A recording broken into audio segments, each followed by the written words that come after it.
Salut à tous, on se retrouve pour une nouvelle vidéo sur les boîtiers micro 4 tiers de chez Panasonic. Donc là devant moi j'ai le G90 et en train de filmer c'est le G9 et après ce sera le G90 qui filmera le G9 avec toujours le même objectif qui est le 10-25 f1.7. Comme ça vous fera une petite comparaison vidéo. Je ferai juste que je change la focale pour arriver à à peu près la même taille d'image, enfin le même zoom sur le boîtier. De quoi je vais vous parler aujourd'hui? Je vais vous parler en fait, ça c'est quelque chose que j'avais promis dans une personne qui me l'avait demandé en commentaire et j'avais dit que j'allais le faire et je le fais. C'est en fait la personnalisation, voilà ma personnalisation de ces deux boîtiers, donc du G90 et du G9. Et pourquoi donc personnalisation, hein, j'entends la mise en place des boutons, ce que je mets comme fonction, tout ça. Et du coup, ici, pourquoi je vous montre le G90 avant le G9, c'est parce que, comme j'avais pu le dire dans la bataille des 9, donc où je comparais ce G90 au G9 et au GX9, donc ça je vous mets ça peut vous intéresser en fiche, hein, il y a deux vidéos à ce sujet. Et donc comme je vous disais, il y a moins de boutons hein, globalement sur le G90, en particulier ici, vous voyez qu'il n'y a pas de FN1. Ici, du coup, il n'y a pas le bouton play qui ici, c'est le bouton play est là. En fait, du coup, ça serait le FN1 et ça serait ici, il y aurait un bouton en plus play sur le G9. Et donc, on a des choses, du coup, qui sont un peu plus limitées, on va dire, sur le G90 que sur le G9. Par exemple, ici, vous voyez que du coup, je suis obligé, en fait, le bouton de gauche ici est obligatoirement pour le type de mise au point, pour la zone de mise au point. Donc, si je vous montre dans les menus, donc j'ai tout mis en français pour que ce soit plus facile pour vous. Donc, dans opération, vous allez dans réglage touche fonction. Dans réglage touche fonction d'enregistrement, vous voyez qu'ici, j'ai pas possibilité de changer le bouton de gauche, d'accord? Donc je suis obligé d'avoir lui en zone de mise au point. Donc typiquement, j'ai mis exactement la même touche sur le G9, hein, ce qu'on va voir après. Donc c'est pour vous donner un peu une idée de pourquoi au final, moi, dans mon cas, je suis arrivé à cette configuration. Mais peut-être que si vous avez qu'un des deux boîtiers, ça sera pas du tout ça. Et évidemment, chacun a ses propres usages, ses propres envies, ses propres besoins. Donc là, vraiment, encore une fois, hein, comme je le dis à peu près tout le temps, ce sont mes réglages. Je dis pas que ce sont les bons réglages. Moi, je vous montre ce que moi je fais et inspirez-vous-en si ça vous dit. Si vous trouvez que c'est de la merde, faites autre chose. Voilà, moi c'est juste pour vous donner des idées et que vous puissiez un peu dégrossir le truc si c'est la première fois que vous le prenez, vous savez pas trop où aller. Un truc qui moi est assez important, je fais la petite parenthèse, c'est que j'aime bien que mes boutons de raccourci me servent à la fois en photo et en vidéo, vu que je commence à être à peu près à 50-50 maintenant. Du coup, j'aime pas avoir un bouton qui me servirait qu'en vidéo ou qu'en photo, d'accord? C'est plutôt qu'en photo en général. Donc normalement, à peu près tous mes boutons servent dans tous les cas, d'accord? Donc on va commencer justement par les différentes touches. Donc la touche de gauche, je viens de vous le dire, hein, c'est du coup le mode de mise au point, d'accord? La zone de mise au point. La zone de mise au point, je crois en lien français. À droite, du coup, j'ai mis ce qui me semblait plus logique, qui est en fait le spot metering, le savoir comment il règle la luminosité. Donc si on veut être sur du centré, sur du point ou sur du mesure multiple. Bon, en général, je suis en mesure multiple, mais c'est bien de pouvoir le changer à la volée, des fois même en vidéo. Donc là, j'insiste, je suis en mode vidéo, d'accord. Donc c'est bien de pouvoir le changer en mode vidéo. Des fois, ça peut être vraiment intéressant. En haut, du coup, ce que j'ai mis, c'est le e-dynamique. L'idée, c'est qu'ici, ça va être un peu, si vous voulez, entre guillemets, le HDR. C'est pas le HDR, parce que il appelle différemment le HDR pour la photo. C'est de la dynamique, donc savoir si on va plutôt essayer de surexposer les ombres et sous-exposer les hautes lumières. Donc on va pouvoir jouer là-dessus. Et du coup, bon, je le laisse en auto, mais je peux du coup jouer directement en photo et en vidéo directement là. Donc ça c'est bien. Et ça c'est valable aussi, hein, si je dis pas de bêtises, quand je suis en train d'enregistrer. C'est pareil, je pense que vous n'allez pas voir grand chose, je suis désolé. Mais là vous voyez, je suis en train d'enregistrer et je peux changer à la volée si vous le voyez normalement. Je pense que vous l'avez vu, entre off et élevé. Vous voyez que ici la zone d'ombre est quand même beaucoup plus, voilà, vous voyez hein, la différence de zone d'ombre. Donc ça je peux le changer à la volée en cours de vidéo. En bas j'ai un truc assez classique hein, que moi était à gauche sur Sony, hein, qui est de base à gauche sur Sony, c'est le débit de rafale. Donc savoir si je suis en rafale moyenne, low, élevé, etc. Sachant que sur le G90, hein, je vous rappelle, c'est ici, et du coup typiquement moi la low ça me va bien parce que je peux faire juste une photo, pardon, je suis pas en mode photo justement, je peux faire juste une photo, voilà. Ah, il veut pas faire ce qu'il a besoin de. Voilà, là vous avez entendu, il a fait juste une photo, et si je reste appuyé, ok, donc du coup le low c'est ce qui me va bien, mais si évidemment je vais avoir des bestioles en vol, etc., je peux changer à la volée directement ici, d'accord? Donc c'est pour ça que j'ai mis ça. Bon, du coup là ça me sert pas clairement en vidéo, hein, mais c'est le seul bouton je crois qui me sert pas en vidéo. Du coup je reviens en vidéo, parce que c'est mon mode préféré en ce moment quand même, hein, que j'utilise le plus. Donc, on a fait le tour des 4 touches ici. Le menu central, on est obligé de l'avoir en menu, on peut pas changer ça. Ici, je sais même pas si on peut le changer, on va regarder ensemble sur le G90. Sur le G90, non, vous voyez, le play ne peut pas être changé. Et du coup, c'est la même chose sur le G9. Et donc ça m'a bien emmerdé, je vous expliquerai après pourquoi. Donc le play ne peut pas être changé, il est forcément au play. Qu'est-ce qu'on a d'autre? On a du coup le bouton FN2, hein, qui est le Q-menu, ça je l'ai laissé, hein, évidemment, c'est le plus facile. Le bouton display, je l'ai laissé aussi, parce que moi ça me sert souvent, hein, pour avoir par exemple la jauge là, pour savoir si je suis plat ou pas. Et le FN3, je l'ai laissé également en LVF. Donc vous voyez ici, j'ai pas changé grand chose, j'ai juste changé, alors je me rappelle plus ce que c'était par défaut, mais bon voilà, je l'ai mis comme ça. Tout ce que je vous dis là, hein, est valable sur le G9 aussi, hors exception, où je vous expliquerai. Mais là, tout ce que je vous ai dit, typiquement, c'est exactement la même sur le G9, j'y reviendrai pas. On a quoi d'autre? On a, bon, ça c'est normal, et ici, je l'ai mis en AE, d'accord? Moi, je l'ai mis là, ici, quand vous allez... Ah, c'est là. Ok, donc pour ce bouton, c'est dans le AFAE, donc c'est dans Focus, enfin c'est 1 sur 7 du coup. Ouais, c'est dans les paramètres rapides, entre guillemets, menu 1 sur 7, et ça s'appelle AEAF, et moi je le mets en AE lock et pas les deux, ou pas que en AF, voilà, bon ça c'est un choix personnel, hein, vous pouvez le changer dans tout, quand vous appuyez là, moi ça ne va faire que la fixation de la EL, comme c'est marqué ici en bas à gauche, ok? Donc voilà, ça c'est personnel, hein, évidemment, faites comme vous le sentez. Donc on a fait à peu près l'ensemble du panneau arrière, d'accord, on l'a fait, hein, donc il n'y a pas tellement plus à dire. Maintenant je vais vous montrer ce qui se passe au-dessus. Donc au-dessus, tout ça j'ai laissé par défaut, parce que c'est très bien fait, avoir le white balance directement accessible, ça me va très bien, donc tout ça j'ai laissé. Et donc la chose que le seul bouton qu'on a en plus, c'est ce que je vous disais dans la vidéo de comparaison, ici on a le FN1 en fait, et le FN1 je l'ai mis au fait de changer ce que permettent de faire les molettes. Donc ça je vais vous montrer comment on fait ça, parce que j'ai découvert il n'y a pas très longtemps. En fait on a un bouton qui nous permet de faire que, au lieu que les molettes, du coup je vous montre, les molettes de base normalement moi elles me font d'un côté, ici je suis en priorité vitesse, donc du coup elles vont changer ma vitesse d'obturation, d'accord, donc là moi en vidéo je vais être à 1/50 de seconde, et à l'arrière ici, moi je l'ai établi en compensation d'exposition. Donc d'ailleurs, je vais tout de suite vous montrer où ça va se chercher, tout ça, parce que c'est pas forcément évident. Donc il faut aller, donc il y a le réglage des touches fonctions, ça on a vu. Il faut aller dans réglage molette. Réglage molette, où choisissez si c'est celle de l'avant ou celle de l'arrière qui fait soit le shutter speed, soit la focale, soit l'ouverture. Bon, ça très bien. Le sens de rotation, ça aussi vous choisissez, on s'en fout. Ça, je vous en parle juste après. Et voilà. Et là, si vous voulez en fait faire qu'il y ait une des deux molettes qui soit pas que sur ouverture, temps d'exposition, du coup, vous pouvez ici aller choisir. Donc ça, normalement, c'est sur non, ok. Et donc là, sur non, moi, ma molette va servir à faire du coup ici également la vitesse, hein, parce que je suis en priorité vitesse. Mais si j'étais en mode manuel, ici, je pourrais faire d'un côté la vitesse et de l'autre côté ici l'ouverture, d'accord? Mais moi ici ça m'intéresse pas, hein, surtout que c'est plus, je m'en sers plus pour de la vidéo, et du coup moi ce que je veux c'est avoir une qui serve à la vitesse, et l'autre je préfère qu'elle serve directement à du coup la compensation d'exposition, et du coup je mets que c'est la molette arrière. Et ça je fais pareil sur le G9 encore une fois, hein, d'accord? Donc ça fait que du coup ici j'ai bien la compensation d'exposition qui se fait avec cette molette, comme j'avais en fait sur le Sony, hein, c'est exactement la même molette. Et donc c'est pareil pour le G9, ok? Et donc en fait il y a un truc qui permet, on peut attribuer une touche qui permet en fait de faire que ces molettes, au lieu de se comporter normalement, elles vont se comporter différemment juste le temps de l'appui.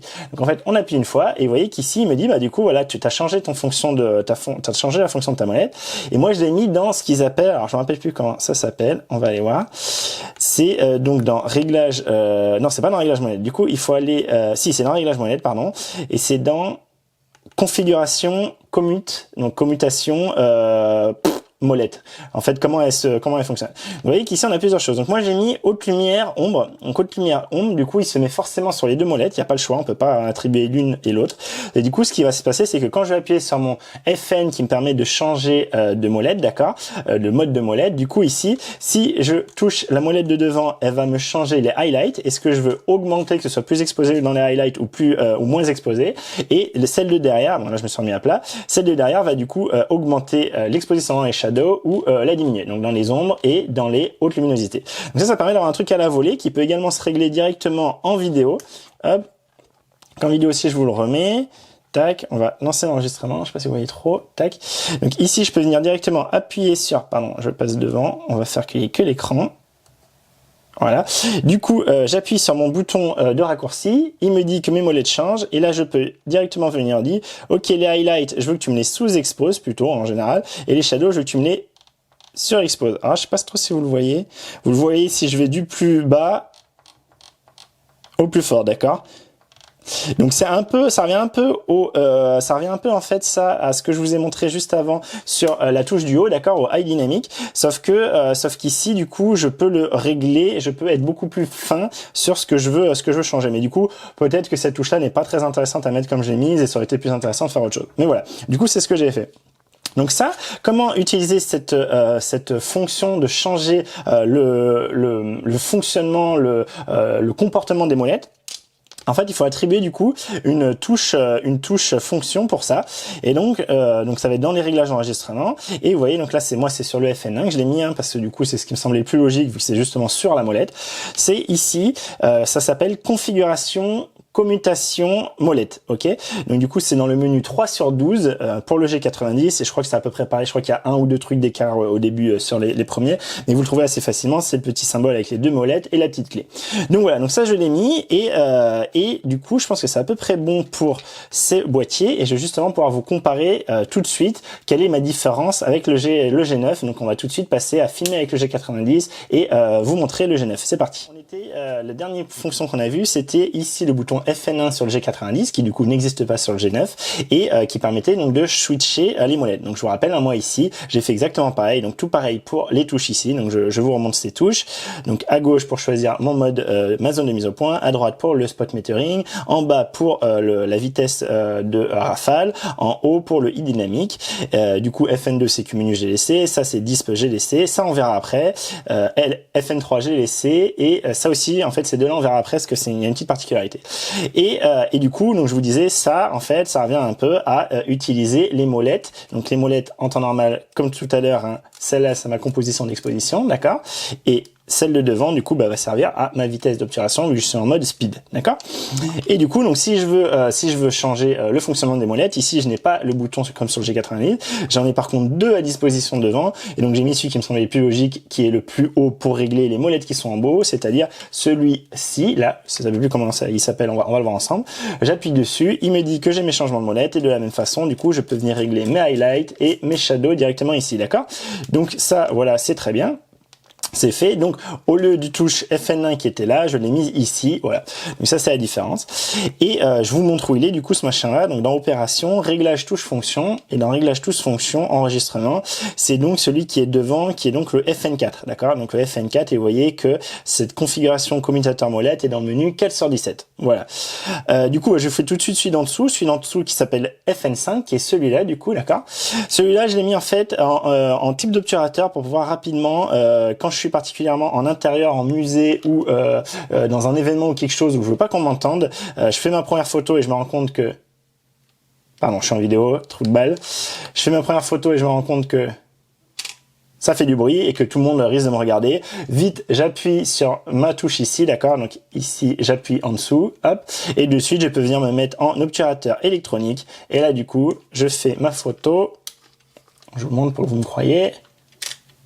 Et raté. Eh bien mon kiki, j'ai pas validé.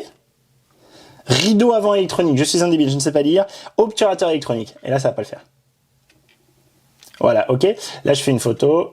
Silencieusement, il n'y a que le bruit de la mise au point et c'est tout. Donc c'est pour ça que j'ai mis ça, parce que lui, c'est vraiment celui que je prends tout le temps avec moi, quand je suis en voyage, quand je suis en sortie. Lui, il va me servir à faire beaucoup de photos et quelques vidéos. L'autre va plus me servir principalement à la vidéo et du coup, lui, je veux pouvoir passer en complètement silencieux. Il y a un autre mode qui s'appelle Silent Mode machin, mais je préfère moi juste directement jouer et en plus, ça me permet justement de venir choisir mon type de rideau, si je veux avec le rideau avant électronique, si je veux que l'obturateur électronique ou le mécanique simple. Donc là, je laisse en auto. Et voilà donc pour ces deux boutons qui ne sont pas présents sur le G90. On va maintenant passer à l'arrière, parce qu'on a vu tout le haut, il n'y a rien de plus que ce que je vous ai dit tout à l'heure. Donc à l'arrière, tout est pareil, je vous ai dit ça c'est pareil, tout ça c'est pareil, tout ça c'est pareil, et ça c'est pareil. Reste on va faire le joystick en arrière, c'est vraiment assez important, que j'ai mis du temps à le voir ça. Et reste du coup, c'est ce bouton-là et ce bouton-là. Alors ce bouton-là, à la base, je vous l'avais dit, je voulais en fait le passer en bouton review de photo vidéo, donc en bouton play. Ce bouton là je voulais qu'il soit là et du coup changer lui. Donc ça j'avais fait ça au début et je me suis rendu compte malheureusement que assez rapidement que ici vous voyez donc Ici, vous voyez, il y a bien moyen de changer le bouton FN1 et je peux bien le mettre en visionnage de photos, ça, il n'y a pas de souci. Par contre, vous voyez que ici, il n'y a pas possibilité de changer le bouton Play, d'accord? Comme sur le G90, ce bouton-là est obligatoirement pour la review d'image. Donc ça, je trouve ça bien dommage, parce que du coup, moi, j'aime pas du tout là, je vous l'ai dit, je suis habitué au Sony à l'avoir là, et d'avoir ce bouton ici, ça me fait chier, mais vu que je peux pas le mettre pour autre chose, bah, je le laisse à ça, et du coup, lui me sert à autre chose. Et lui me sert à quelque chose qui m'intéresse bien, justement pour la photo, qui s'appelle le SCP. Donc le SCP, vous l'avez dans le premier bouton, le premier menu, le menu 1 sur 17, donc c'est le dernier. SCP, agrandissement de la zone AF. Alors ça, c'est encore, je sais pas, mais nous en anglais aussi est bâtard. Bon, en fait, ça, c'est ce que j'avais l'équivalent sur le Sony, d'accord. C'était ce que j'avais en appuyant sur le joystick, en appuyant au milieu sur le joystick, c'est-à-dire la mise au point standard, ils appelaient ça chez Sony, ce qui me semble un peu plus logique, la mise au point standard centré. Donc qu'est-ce que j'entends par ça? J'entends par ça que quand j'appuie sur le bouton, vous voyez que du coup, hop, il va me faire une mise au point centrée avec en plus un tout petit carré, donc je vais pouvoir être tout précis. Alors, il y a une loupe, je vous le fais là, que vous voyez mieux. Donc, j'appuie, et quand je reste appuyé, donc il me fait une loupe, et vous voyez que j'ai le petit carré. Alors, c'est un peu compliqué de faire les deux en même temps sans trop tout faire bouger. Évidemment, quand j'ai vraiment en main, c'est pas comme ça, mais vous voyez que là, du coup, hop, alors là, il n'arrive pas à faire mise au point. Voilà, là il fait la mise au point et j'ai fait ma photo. Donc ça me permet en fait d'aller très vite et il est plus précis que le Sony pour ça. J'ai vraiment pouvoir, dès que je suis un peu en galère, un insecte, un machin au milieu des branches, au milieu d'un grillage, quelque chose, je peux directement appuyer sur lui. J'ai directement ma loupe avec ma zone de mise au point la plus petite possible centrée où du coup je peux vite très rapidement faire une photo très précise. Donc ça c'est très important pour moi. Et en fait au début j'avais mis sur le centre du joystick et j'ai changé ça parce que je vous l'explique tout de suite. Vu que justement du coup ici je vous l'ai dit je laisse en paix et j'ai pas le choix. Donc lui c'était pour le SCP, moi ce que j'appelle mise au point standard étant habitué à Sony. Et vous voyez que maintenant ici, attendez, parce que là je suis ça il le fait parce que je suis en mode AF, mais si là je le fais, là il passe du coup avec le petit point justement que je peux venir balader, ou je peux venir balader comme ça, d'accord, et voilà, et vous voyez que j'ai plus de raccourci. Alors je sais pas si vous vous rappelez, mais je vous avais expliqué dans la review de ce G9, je vous le mets en fiche, que on avait en plus 5 raccourcis en plus, et grâce à ce joystick comparativement à Sony, on avait alors du coup que 4 en plus, on avait le central qui du coup me servait à faire ça, d'accord, et on avait gauche, droite, haut, bas qu'on pouvait mettre en raccourci. Et par contre, je vous avais dit qu'un truc qui me rendait fou, c'était que quand je faisais ma mise au point, prenez une photo, puis voulez redéplacer le truc, le collimateur avec le joystick, je ne pouvais pas. Et donc c'était un truc qui me rendait fou parce que moi c'est quelque chose que je fais très souvent en photo. Et quelqu'un m'avait dit dans les commentaires que lui c'était pas le cas, qu'il comprenait pas que je disais de la merde. Donc j'ai regardé, j'avais demandé sa version et tout, machin. Et au final, il se trouve qu'en fait c'est un réglage que j'avais pas vu passer au début. C'est vrai que j'avais fait ça un peu rapidement. Et là en reprenant tout en profondeur, machin, ça fait un moment que j'ai changé, mais en prenant tout sereinement, j'ai compris. Donc en fait il faut aller toujours pareil dans les réglages des fonctions et vous descendez. Vous allez dans le réglage joystick, qui n'existe pas sur le G90 du coup. Et dans le réglage joystick, de base, il est sur défocus, je crois. Et moi, ce que j'avais fait, c'était que j'avais mis en FN. Et du coup, en FN, ce qui se passe, c'est que quand on est ici dans réglage touche FN, vous allez voir qu'ici, du coup, si je fais dans l'autre, vous voyez que maintenant, je peux changer le FN11, qui du coup est un SCP, FN12, qui du coup est le réglage de la zone, le FN13 à droite, qui est donc pour le micro, donc on va le faire tout de suite. Si je fais un coup de joystick vers la droite, là, du coup, il me montre le réglage du micro, d'accord. Donc du coup ça c'est bien bon, sauf que après on peut pas bouger le joystick une fois avoir fait une photo quand vous voulez faire une mise au point très précise avec le tactile, puis la repréciser avec le joystick. Donc du coup pour ça, je vous le redis, il faut aller dans le menu 4 sur 17, réglage joystick, et il faut le mettre sur Defocus Movement. Et là du coup sur Defocus Movement, vous ne pourrez plus régler ici, vous voyez tout est grisé sur les FN, donc je peux plus le changer. Et par contre, comme je vous l'ai montré tout à l'heure, je peux venir appuyer, directement bouger mon joystick, hop, faire ma photo et continuer à bouger mon joystick. Et même sans appuyer, en fait, directement, si vous commencez à toucher, lui, il va vous permettre de bouger le joystick, d'accord? Et donc là, on peut, ça je vous l'ai déjà montré, on peut régler directement au tactile la taille du collimateur, donc c'est bien pratique. Et la dernière chose que je vous ai pas dit, qui est ce que j'ai mis aussi comme ça sur le G90, c'est la molette. La molette, d'habitude, je la mets sur les ISO. Enfin, sur Sony, je faisais ça, je la réglais sur les ISO. Mais je me suis, déjà ici, on a la touche ISO, ce qui fait qu'on n'a pas forcément besoin. Et en plus, la molette est assez ample, assez lâche, elle est beaucoup moins cliqué, je trouve, que sur les Sony. Et du coup, j'avais un peu tendance à toucher mes ISO sans vouloir, et donc ça m'emmerdait. Par exemple, en appuyant sur un raccourci puis en faisant tourner sans faire exprès. Et là, vous venez de voir, en fait, je l'ai attribué du coup à la taille du collimateur, ce qui fait que je peux très rapidement, quand j'ai mon œil dans le viseur, donc j'ai mon œil là-dedans, je peux directement bouger mon collimateur et pas avoir à essayer de passer mes doigts avec mon œil là-dedans, mais mon nez là, et essayer de passer entre moi et l'appareil. Je peux directement venir changer rapidement, très rapidement, la taille du collimateur, d'accord? Ici, cette molette, on la règle ici avec réglage de la molette de contrôle. C'est ça pour la molette de contrôle. Donc, comme je vous disais, il y a les ISO, mais souvent, j'ai touché sans faire exprès. La compensation d'exposition, je préfère l'avoir là, je suis habitué chez Sony. Ici, c'est une chose avec en plus, donc quand on est en manuel, que ça fasse l'ouverture.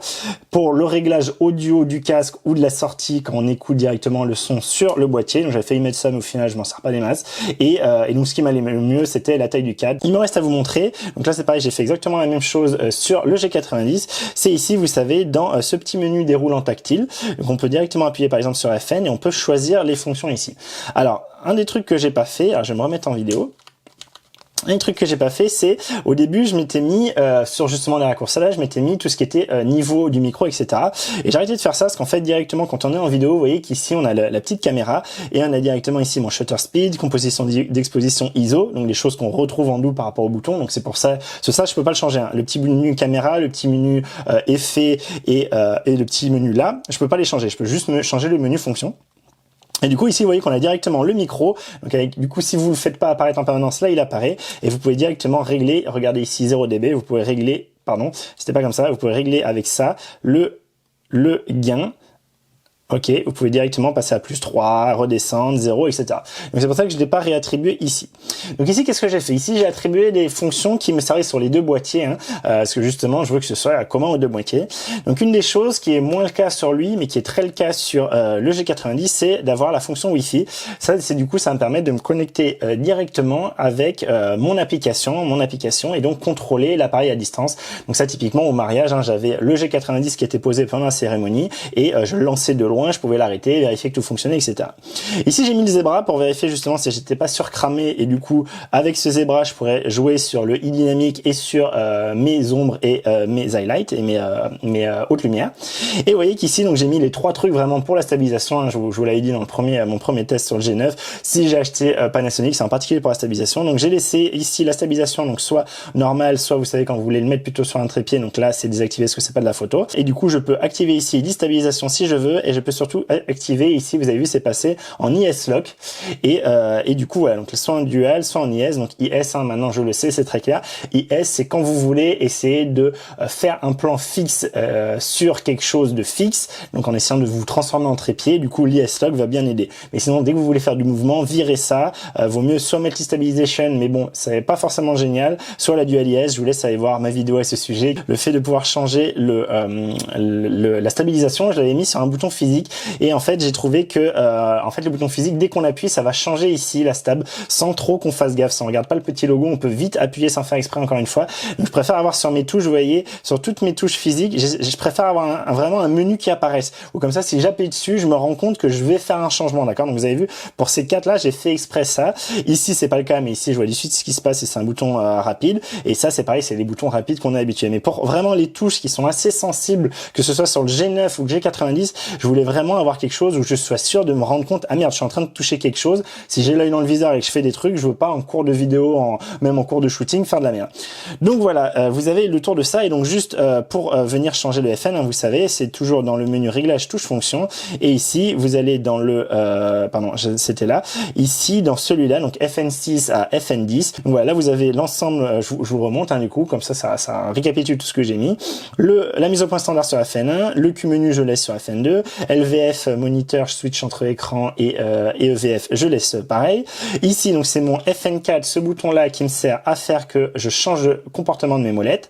Le FN5 pour passer en shutter électronique et pas faire de bruit. De l'autre côté, donc dans les trucs tactiles, le Wi-Fi, le zébra, la stabilisation, si je veux de l'e-stabilisation, si je veux l'IS-lock, et si je vais sur les prochains. Le joystick est vraiment en mode défocus machin là, donc il ne sert pas à faire de raccourcis. Et mes 4 raccourcis, son, vers le haut le dynamique, là, e-dynamique ou je sais pas quoi, vers le droit, vers la droite le le spot metering, pardon, vers la gauche ce que je suis obligé d'avoir sur G90, c'est-à-dire le mode de mise au point, et vers le bas le type de rafale, la vitesse de rafale. Le réglage du sélecteur fonction, ça c'est pour ça, et ça je vous l'ai pas dit du coup, donc je vous le dis. Là moi je l'ai mis en fonction de activer ou désactiver le panneau tactile. Donc c'est dans le menu 2, ça s'appelle panneau tactile. Et donc quand je le mets en réglage non, donc il se passe rien quand je suis sur le 2, et en 1 il est désactivé. Donc là du coup ou c'est l'inverse du coup, mais en fait en 1 quand il est ici sur le petit point 1, ici mon tactile est disponible, d'accord, je vais me remettre en AFC.